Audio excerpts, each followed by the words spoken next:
состоялась рабочая встреча зампреда правительства страны Александра Новака с главой Ингушетии. Развитие инвестиционных проектов, энергетики, ЖКХ, а также вопросы бюджетной сферы стали основными темами беседы сторон.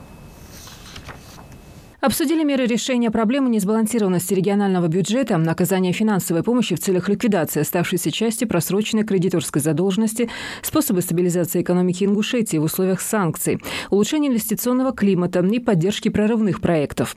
Глава Ингушетии рассказал вице-премьеру об основных показателях развития республики за прошедший и начало текущего года. В том числе детально обсуждалось исполнение программ поддержки ЖКХ и отраслей ТЭК. Было отмечено, что налоговые и неналоговые поступления в регионе за прошедший год выросли на 11,3%. Также обсудили меры государственной поддержки знаковых для республики проектов в сферах туризма, сельского хозяйства, промышленности и текстильного производства. Кроме того, было затронуто развитие потенциала солнечной генерации в Ингушетии. Махмуд Али Калиматов поблагодарил правительство страны за поддержку.